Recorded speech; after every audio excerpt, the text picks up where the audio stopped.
कक्षा षष्ठी के सभी भैयाओं को नमस्कार।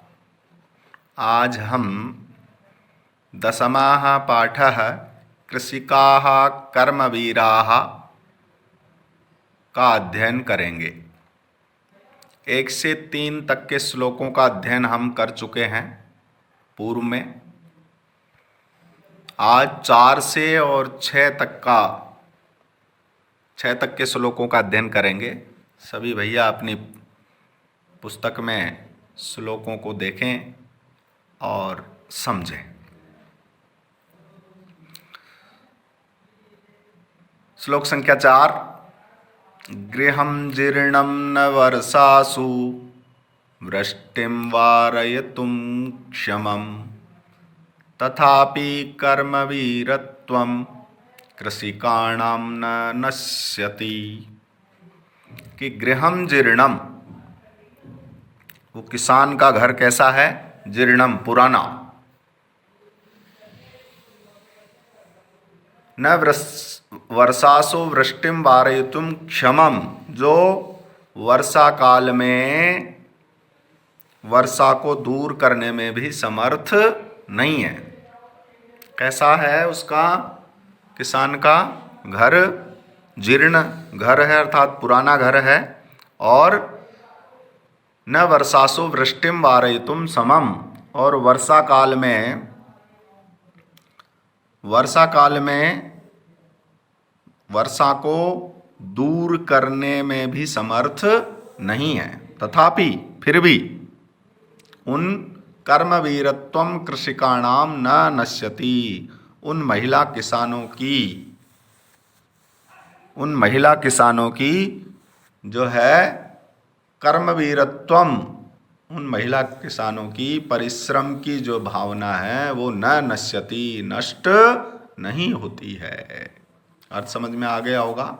गृहं जीर्णम न वर्षासु, कि उन किसानों का घर कैसा है? जीर्ण है, पुराना घर है।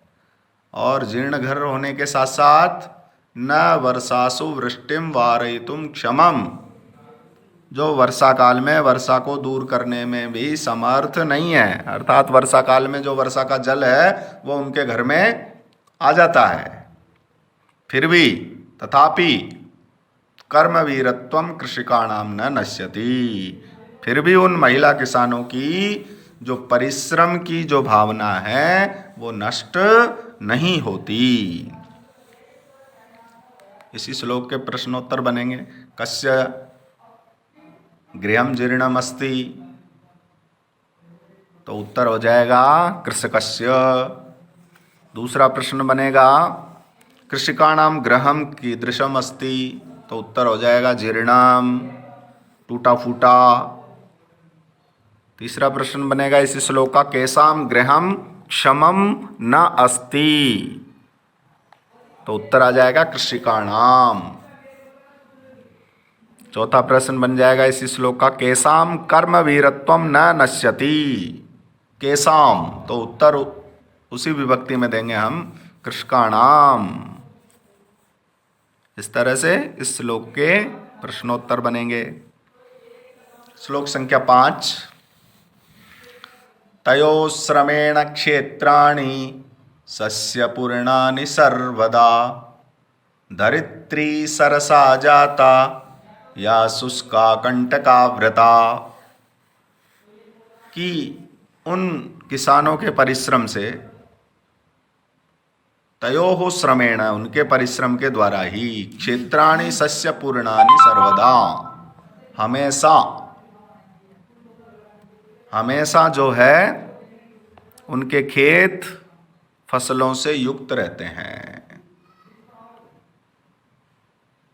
धरित्री सरसा जाता या शुष्का कंटकाव्रता, और वह पृथ्वी जो सूखी कांटों से परिपूर्ण जो धरती है, धरित्री सरसा जाता शुष्का कंटकाव्रता, शुष्का कंटकाव्रता धरित्री, वो सूखे कांटों से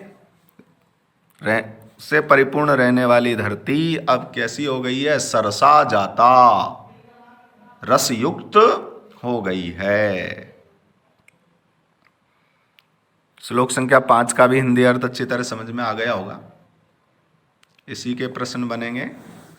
का परिश्रमी अस्ति, तो उत्तर हो जाएगा कृषकाः।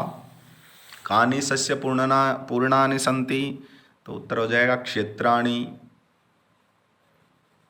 का शुष्का कंटकाव्रता आसीत्, तो इसका उत्तर हो जाएगा धरित्री।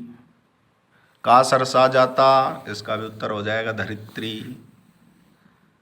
श्लोक संख्या 6 का हिंदी अर्थ समझेंगे। साकमन्नं फलं दुग्धं दत्त्वा सर्वेभ्य एव तौ क्षुधात्र साकुलौ नित्यं विचित्रौ जनपालकौ। कि वे दोनों, कौन? वह किसान, वे दोनों सभी के लिए साकम अन्नम फलम दुग्धम दत्त्वा, वह सभी के लिए साक, अन्न, फल और दूध दे करके और विचित्र जनपालकौ, तो वह विचित्र जन का पालन करने वाले क्षुधा त्रसाकुलौ, भूख और प्यास से व्याकुल रहते हैं। भूख और प्यास से व्याकुल रहते हैं, लेकिन दूसरों के लिए जो है वो साक, अन्न और दूध जो है वो प्रदान करते हैं। ऐसे हमारे कृषक हैं, किसान हैं, इसमें ऐसा बताया है। इसके भी प्रश्नोत्तर बनेंगे कि का सर्वेभ्य साकम अन्नम ददाति, तो उत्तर आ जाएगा कृषकाः। कौ जनपालकौ स्तः, तो कृषिका कृषकौ जनपालकौ स्तः। तीसरा प्रश्न हो जाएगा कृषिका कृषकौ च कस्य आकुलं भवति, उत्तर हो जाएगा कृषिका कृषकौ च तौ कस्मिन् जनपालकौ स्तः विचित्रम। ये इसके श्लोक के प्रश्नोत्तर बनेंगे। इस प्रकार इस पाठ का हिंदी अर्थ, शब्दार्थ याद करें तो और अच्छी तरह से समझ में आ जाएगा, और अच्छी तरह फिर इसका समझ में आ जाएगा।